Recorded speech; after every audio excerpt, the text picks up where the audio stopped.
नमस्कार, आप देख रहे हैं हिंद आवाज मीडिया और मैं हूं आपके साथ वैशाली। आइए रुक करते हैं आज की खास खबर पर। 2051 तक हिंदू आबादी में 54% की कमी। मुंबई में अवैध घुसपैठियों की बढ़ती संख्या। Tata institute of social sciences की चौंकाने वाली रिपोर्ट। मुंबई में Tata institute of social sciences द्वारा हाल ही में जारी एक रिपोर्ट ने एक बड़ा सवाल खड़ा कर दिया है।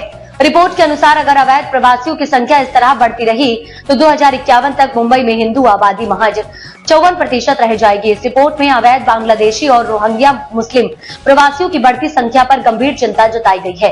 रिपोर्ट में यह भी उल्लेख किया गया है कि इन अवैध प्रवासियों के पास फर्जी वोटर आईडी भी है, जो उन्हें चुनावी प्रक्रिया में हिस्सा लेने का मौका देती है।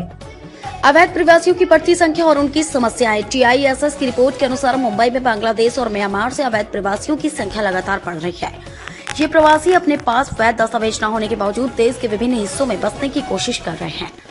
दिल्ली स्थित जवाहरलाल नेहरू विश्वविद्यालय JNU में इस मुद्दे पर एक सेमिनार का आयोजन किया गया, जिसमें प्रमुख व्यक्ति शामिल थे, जिनमें टाटा इंस्टीट्यूट के PRO VC, JNU की VC और प्रधानमंत्री की आर्थिक सलाहकार परिषद EAC के सदस्य संजीव सन्याल भी शामिल थे। इस सेमिनार में कई गंभीर मुद्दों पर चर्चा हुई, जिसमें अवैध प्रवासन और उसके प्रभाव को लेकर कई चिंताएं व्यक्त की गई। संजीव सन्याल ने बांग्लादेश में हिंदू समुदाय पर हो रहे अत्याचारों पर चिंता व्यक्त की और कहा कि कानूनी रूप से भारत आए प्रवासियों के साथ भी भेदभाव हो रहा है, क्योंकि उन्हें अवैध प्रवासियों के साथ मिला दिया जाता है।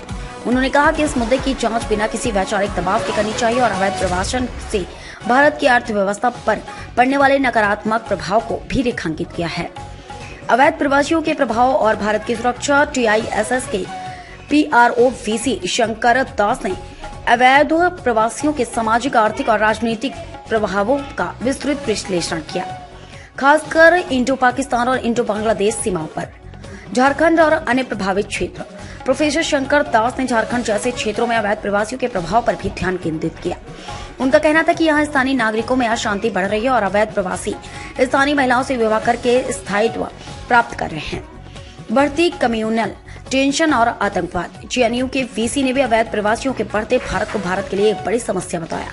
उन्होंने कहा कि अवैध प्रवासियों के कारण देश की सामाजिक स्थिति बदल रही है। Tata institute of social science की इस रिपोर्ट ने देश भर में एक नया विवाद खड़ा कर दिया है। रिपोर्ट में अवैध प्रवासियों की बढ़ती संख्या, उनके द्वारा उत्पन्न किए जा रहे सामाजिक, आर्थिक और सुरक्षा खतरे की गंभीरता को उजागर किया गया है। अब यह देखना होगा कि केंद्र सरकार इस गंभीर समस्या से निपटने के लिए क्या कदम उठाती है। अब तक के लिए इतना ही। वीडियो को लाइक और शेयर करें और चैनल को सब्सक्राइब करें।